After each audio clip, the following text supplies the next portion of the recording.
Hai, assalamualaikum warahmatullahi wabarakatuh. Gimana nih kabarnya teman-teman? Kembali lagi sama aku tentunya. Siapa lagi kalau bukan Safana Dananiro, mahasiswa semester 4 Komunikasi dan Penyiaran Islam. Kali ini dalam mata kuliah Public Speaking tentunya teman-teman ya. Aku bakal ngebahas PPT yang minggu lalu dikasih ke kelas kami, kebetulan yang belum aku bahas.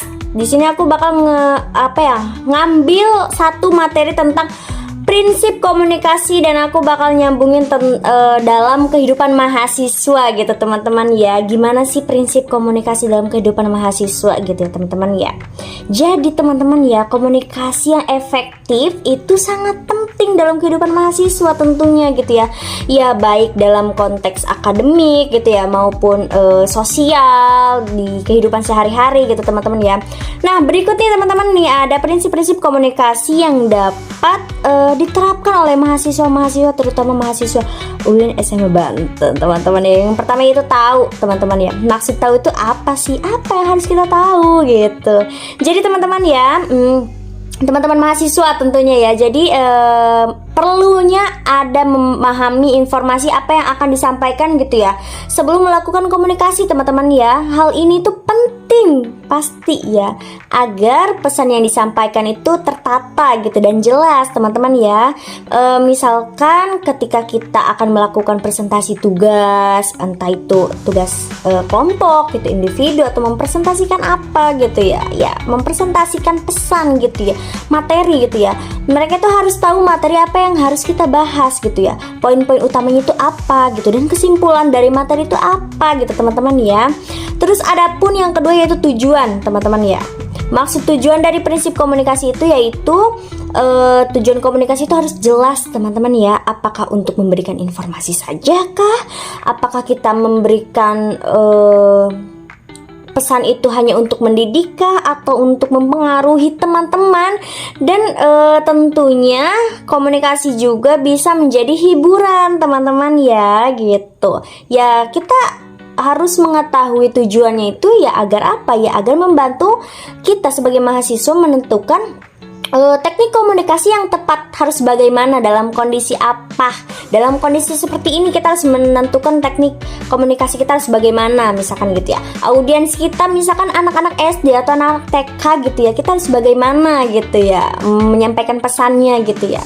Jangan ketika kita misalkan audiens kita gitu ya anak kecil gitu ya, yang mereka itu masih di tahap untuk memproses gitu ya dalam menerima pesan. Jadi kita harus adanya candaan gitu, hiburan gitu. Nah yang ketiga itu prinsip komunikasi yaitu halayak.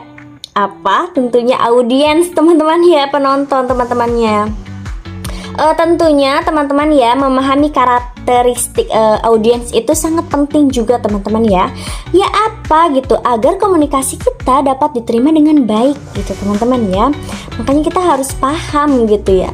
Ini kita misalkan audiens kita misalkan presentasi di kelas itu teman-teman sebaya kita gitu ya. Ya kita harus menyampaikan teorinya harus bagaimana gitu, atau enggak materi kita harus bagaimana gitu ya tentunya dengan jelas gitu dan logis gitu ya. Jadi teman-teman hal ini tuh mencangkup ya latar belakang status sosial gitu ya, latar belakang pendidikan gitu ya. Ya dalam konteks mahasiswa seperti kita ini ya, audiens itu bisa berupa itu tadi kayak teman sekelas gitu ya, bapak ibu dosen gitu, atau pihak lain lah gitu ya, dengan latar belakang tentunya berbeda gitu teman-teman ya. Terus selanjutnya yaitu cara komunikasi, mengkomunikasikan pesan gitu ya. Cara menyampaikan pesannya itu bagaimana gitu teman-teman ya. Jadi pesan itu harus disampaikan secara akurat tentunya ya, jelas gitu ya. Terus sesuai dengan situasi dan kondisi gitu ya teman-teman ya, serta logis gitu ya. Serta kita itu tidak boleh juga adanya ketika menyampaikan pesan terburu-buru sehingga sang audiens pun bingung gitu ya apa yang kita sampaikan gitu, makna dari apa yang kita sampaikan dari materi atau pesan tersebut itu apa gitu. Jangan sampai seperti itu ya teman-teman ya. Jadi kita bisa menggunakan penguraian gitu ya ketika menyampaikan pesan. Ya obrolan santai gitu ya, naskah atau tertulis gitu ya.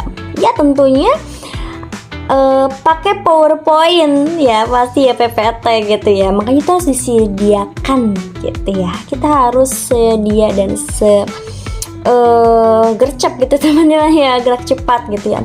Terus selanjutnya yaitu hilangkan hambatan teman-teman ya. Jadi hambatan komunikasi itu bisa berupa tentang kesalahan teknis gitu ya, emosi kita gitu ya sebagai komunikator gitu ya, atau informasi yang berlebihan gitu ya. Kita sudah menyiapkan misalkan materi tentang prinsip komunikasi, tapi kita berlebihan gitu ya, menceritakan semua gitu sehingga ada audiens yang tersinggung atau ada sebelah pihak gitu yang adanya kesalahpahaman. Itu tidak boleh ya teman-teman ya.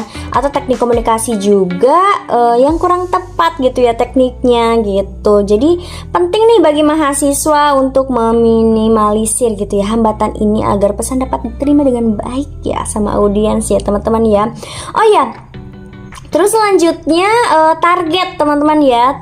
Dalam prinsip komunikasi itu adanya target gitu, pencapaian teman-teman ya. Jadi komunikasi yang baik itu yaitu gitu ketika audiens memahami pesan apa yang kita sampaikan gitu ya.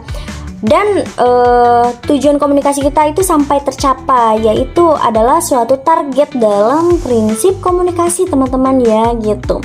Nah jadi intinya gitu ya, dengan memahami dan menerapkan prinsip-prinsip ini teman-teman ya, mahasiswa UIN SMA Banten ini dapat berkomunikasi secara efektif insya Allah gitu ya, dengan terus belajar gitu, melatih mental gitu, melatih dengan kosakata yang baru lagi gitu ya.